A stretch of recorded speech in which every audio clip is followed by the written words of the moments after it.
Dallas home for podcasts, live streams, and unfiltered conversations.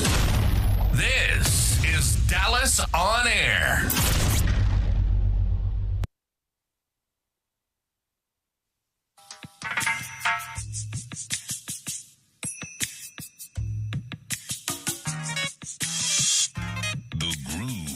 Podcast that's a transformational show about dance and a people's journey to success.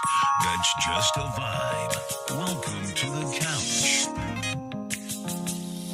The Groove, sponsored by the flyest station in the nation, flyradio.com. Your station for music lovers. Listen live 24 hours on flyradio.com. Download our app from the Google Play Store for talent or advertising opportunities. Please call 773-FLY-DIVA, otherwise known as 773-359-3482.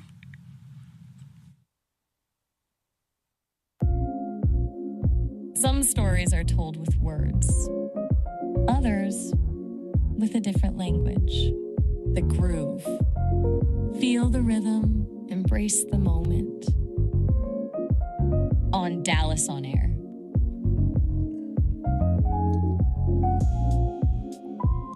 Welcome to The Groove. Want to first apologize. Everyone had a few technical difficulties, but we are going to be jam-packed for the next 30 minutes. So get ready for the ride. Get ready to ride on the couch. I have one of the most dearest people in the world to me, my god brother, Darrell Bam Lindsey. Darrell, you there? Yes, sir. Can you hear me? Yes, we can, and can see you too. Yes, sir. How you doing? Looking good, bro. Likewise. So, how long have you been dancing? Because you were dancing before I met you, before you came to the Philippines. Well, my mom, as she would say, I was dancing since I was maybe like stand up. As soon as the music came on in the pews in the church when my aunt was playing on the piano, I was rocking the benches in church. So you've been dancing for a while, and then I met you, I think, 79? And 80. And, Yes, sir. and you were new to being an Air Force brat. Yeah. Kicking and screaming. You know, it's funny, when I met you, you and I hit it off the first day. Yep. And that's been a long time. Yes, sir. And that's what friendship. That's called real friendship. Yeah, and a brotherhood. So I'm going to tell a few stories. So I met you through dance. I met you by meeting you, but I met you dancing. We would be at the Nipa Hut, and we would just be rocking it out, doing whatever we were doing. And I didn't realize how talented you were until you came over for the first time. And I was, you came over because we were going to make some cassette tapes on our double cassette players. And you, just like Chapman, kicked me off of it and said, "Man, you don't know what you're doing. Let me show you how to make a tape."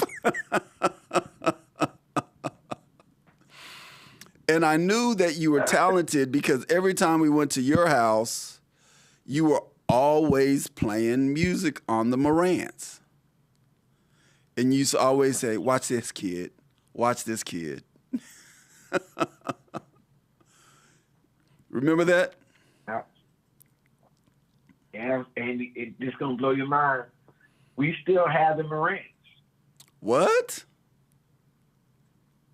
Still in the living room at my mom's house right now to this day.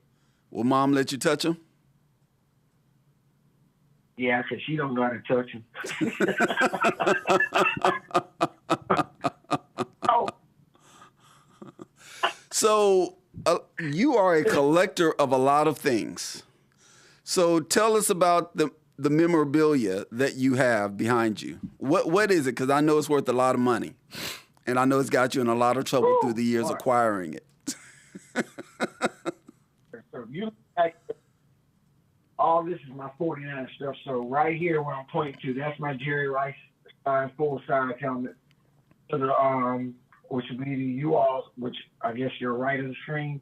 That's Joe Montana, and below Joe Montana, I got Ronnie Lott, Steve Young, Frank Gore, and Adrian. What I did, I go through certain people that I appreciate. So that was Adrian Peterson. Up under the Adrian Peterson is the Damian Tomlinson, Eric Dickerson, over here, Marcus Allen. So people who I respect this, but I'm a diehard 49er fan.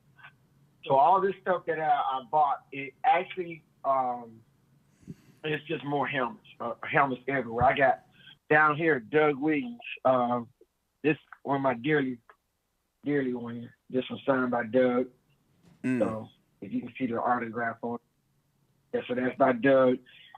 Met Doug Williams maybe a year before we came to the Philippines. So my son was born. He's 24. So when he was born, I called myself wanting to bond with him. So I took him to a lot of autograph signings, and I caught the bug.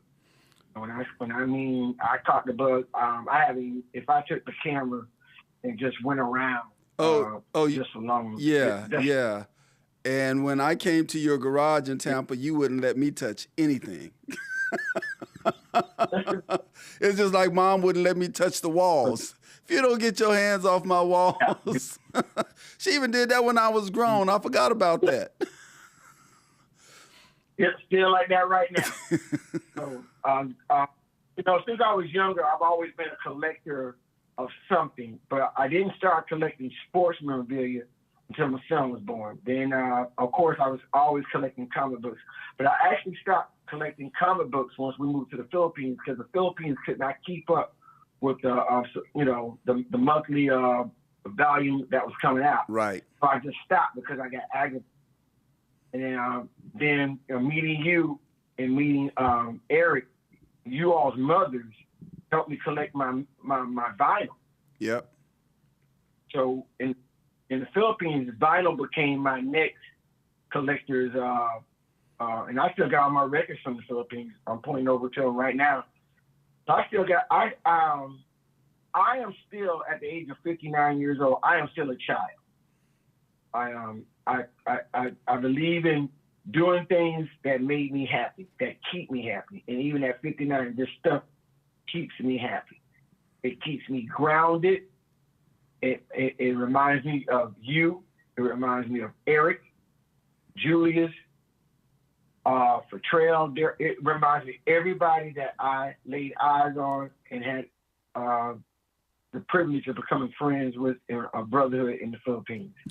So everything in here may be new, but it has an attachment to you guys because of playing football together, dancing together. My talent that you all didn't know until after going to a couple of drum practices. So let's slow down. Let's talk about that. So before we get to that, when you came from Tampa, you were a well-known baseball player. Correct. And who did you play baseball with? Little League, Gary Sheffield, Garrett Bell, Doc Gooden, which is Dwight Gooden. He was 2 years older than us. And let me tell y'all something. You could have saw that cat. Then Tyrone Griffin played with him football. He was the number one draft pick for the Chicago Cubs and won the 86 or 92 most valuable player in the Olympics. Mm-hmm. He was a phenomenal football player too. His also. So Tampa is full of baseball players. It's a breeding ground here. I think it's because of the weather. And when I moved to the Philippines, nobody believed me that, we're sitting there watching Wild Wild Sports. And I'm pointing at the TV saying, that's my team. And you all looking at me like, man, stop lying. And I'm like, no, that's my team. And the only way you all really found out that was the team was my grandfather actually sent me the pamphlet, all the stuff from Tampa, so he, and that's when I told you. I played with these guys. Yeah. You know, and I just saw the white. So Sheffield, I bumped into him. We had what we call a 50th year reunion here in Tampa with all the baseball players.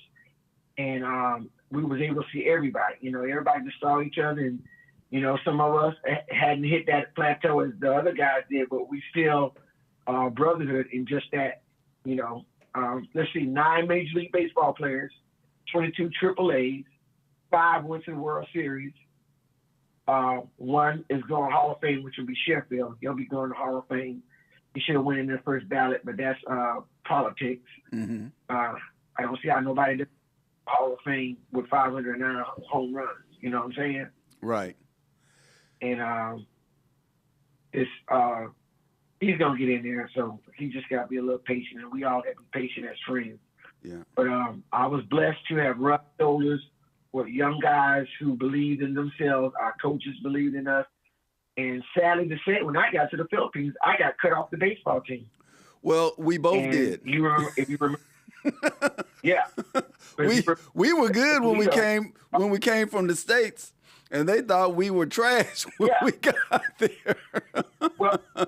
well, I found it had nothing to do with us being trash. What happened was it was a clique. Right. All the teachers' sons. Yep.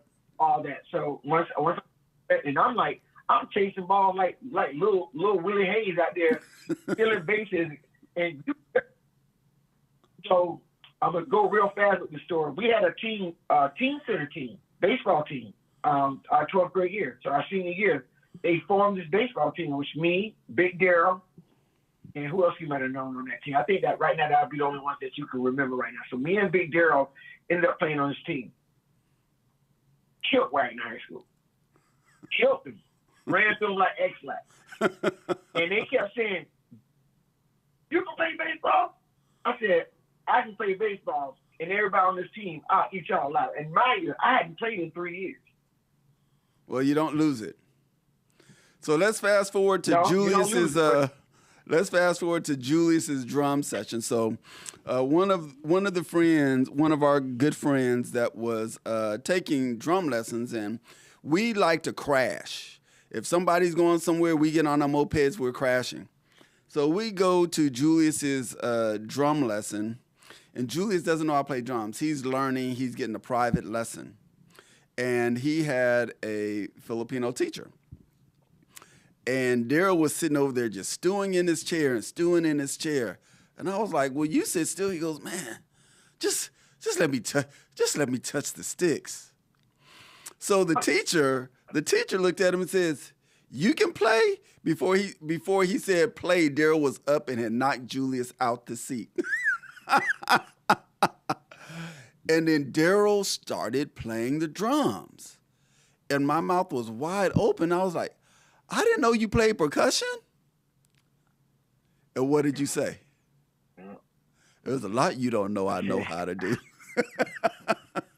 Yeah, it's a lot. Because, when we're younger, your talents are only brought out at the opportunity. Right.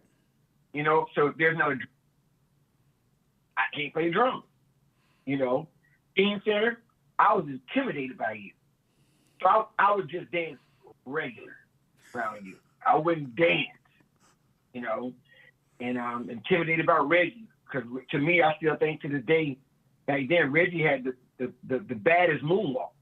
Only because he was taller than us and had longer legs. But his moonwalk was nice. I'm not gonna front. His moonwalk was legit. It was on point. Yeah. You were just everything on the dance floor. So, at the team center, and when they had the little team center dances, I never looked at getting no team center dance. And just by happenstance, you on the dance floor dancing and killing it. And I'm trying to see, I'm short. I'm like, man, all these people in my way, we were all short. We was all short. I was only 4'11". We were all short. I was just a little taller than you. Yeah, So next thing you know, Miss Kinsler pushes me on the dance floor. And I'm like, why did she do that? And you know, when I got on the dance floor, everybody laughing at me because, you know, I already was a jokester. So they thought I was out there trying to be funny. And I took it personal. Like, hey, so y'all must don't know. I got another bag. You know. Was that was at Lily Hill, wasn't it? No, that was at the Teen Center. Oh, at the Teen Center. Okay. Miss Kings was pushing me up. Mm-hmm. And then after that, history. You know, you all voted me in to join the Junior Boogaloo. So before that, though, hold on. Before that, you had already created your own group called Zap. With you, Zap Chapman. Who else was it? Giz. Giz wasn't really in it. There was only 4 of us. Giz was like a standout, meaning that we knew Giz was bad, but Giz had joined what they call the Asian group. So okay. He went on their left side, joined them. So I was Mickey Williams, Derek Miles, Eric Chapman, and me, and we formed Zap. And we got our little uniforms made, and they actually were bad uniforms. I still wish I would have never. I don't even know why I did what I did. I put mine in the bag one day and threw it in the garbage can. Now I'm like, you big dummy. We all did that. That was history. We all did it. We made history. You know. So you were Zap, and I saw you, and I was like, all this time you've been coming over my house? All this time I've been going over your house, and I didn't know you grooved like this? I said, oh, you joined the group. I didn't even ask you. I told you. Well, because, I had never danced in a group before. Everything I always did was solo, Mm-hmm. And then to be asked to join a group, first of all, I was, back then, y'all was like, they dance guys at the school, We're freshmen in the senior and sophomore girls and junior girls, they trying to get with us freshmen, because we did have that swag early. Yeah, listen. I tell people all the time that they don't understand the level of dancing we were doing when we were going out. We couldn't go dancing until like 10, 11 o'clock at night, or when we had to go to Manila to dance Sing Stars with Joe Carino. People don't realize how foundational we were to be able to get those permissions to go off base like that. Yep. So,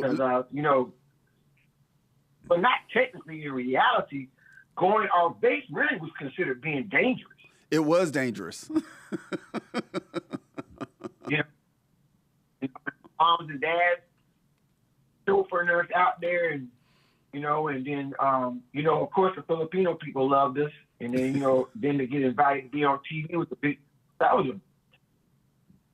I still don't think nobody did that when we were there. Nobody was welcome to go or invited to go on TV and dance.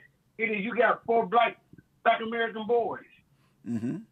going on TV and dancing, and now in all honesty, it made a craze because now they're dancing on TV. I mean, they wouldn't do all that dancing on TV. No, they were not. They emulated it. Right. People, I tell people this story and they don't believe all this stuff. I said, man, let me tell y'all something.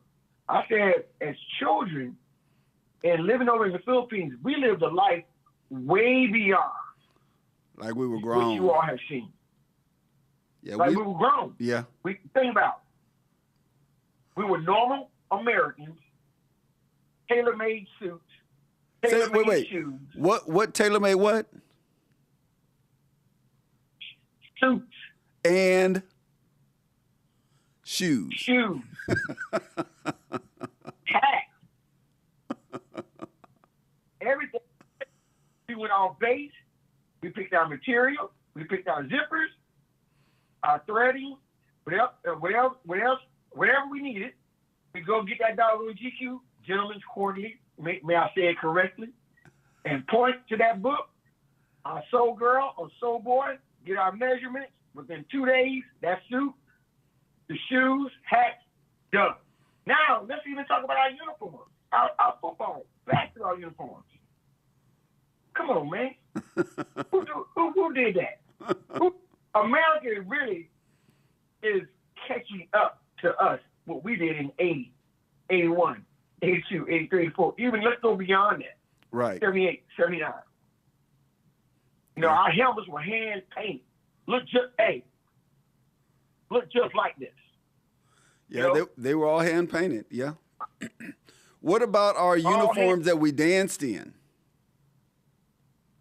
Our uniforms. Midnight Star was the bomb for us with the uniforms they had. Yeah. So we emulated Midnight Star uniform. I still got our cowboy jerseys right now in the room. I ought to go get it. You'll think. Don't go get it now. We'll talk about it later. But here's what we're gonna do. We're gonna play. We're gonna show some of the videos of you drumming. Okay. And then we're gonna talk about it. Okay.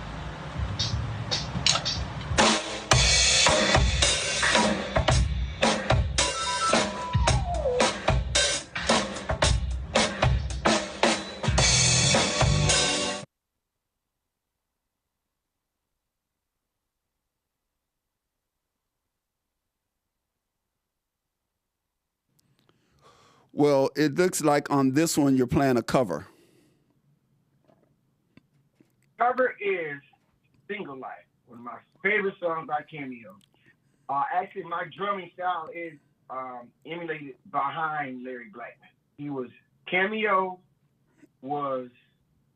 they were different. Yeah, they were the truth. And goddamn Shake Your Pants was the hit for us. We couldn't wait to get on the floor. You know what I'm saying? Still can't when I hear it. Cameo comes out. Yeah, you know what I'm saying? You can't you knocking girls over trying to get to the floor. You got that Shake Your Pants to that. You know what I'm saying? Larry Blackman, a lot of people didn't know when Larry Blackman first came out with Cameo, he was the drummer. Right. Slash singer. Yeah. So he moved up front when with about 13 of them, and then he, narrowed down a little bit. Yeah. That's when he moved up to the front. But that cover, that all started COVID. Mm-hmm. All the doing and everything I was doing shut down. COVID shut it all down. Right.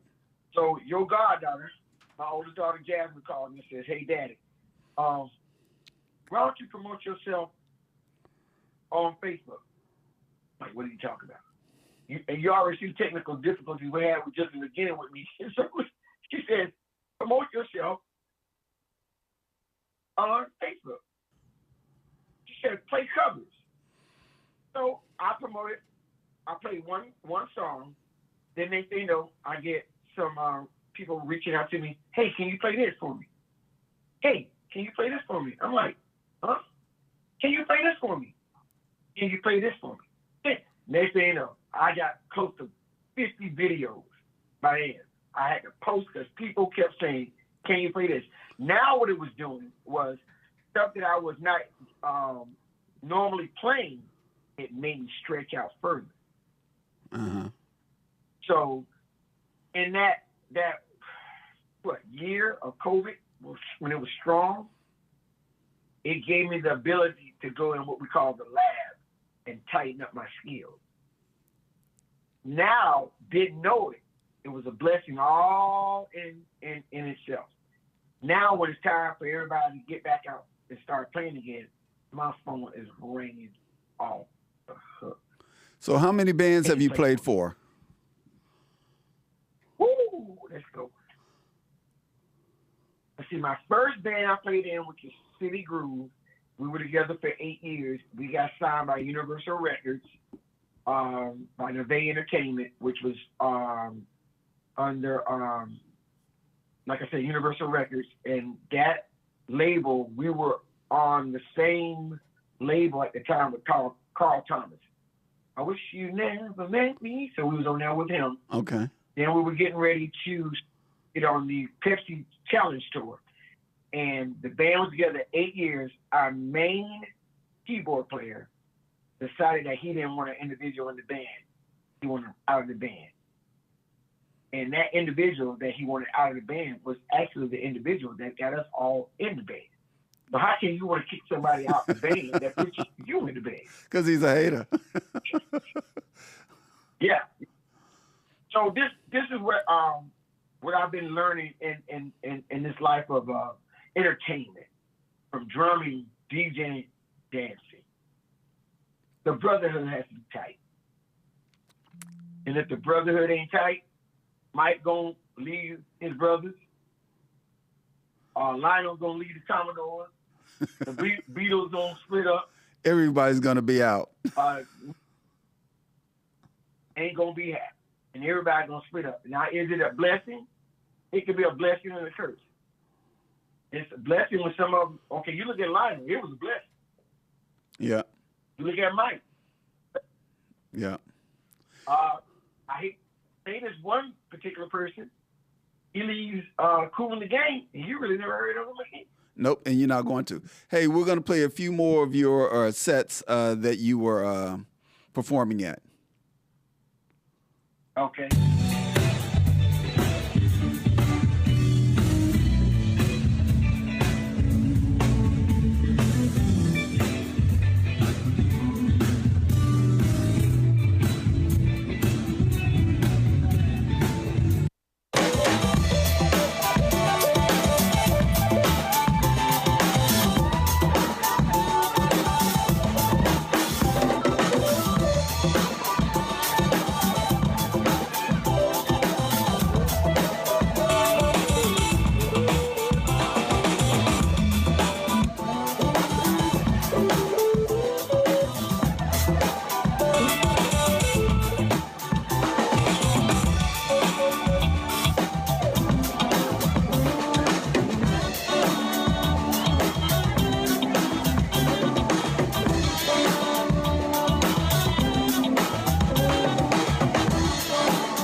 Okay, question for you before we have to run. Which do you think you are greatest at? I know the answer is E, all of the above. A drummer, a DJ, a dancer, or an athlete, because you're all of them. And a daddy, because I have a lot of guy kids.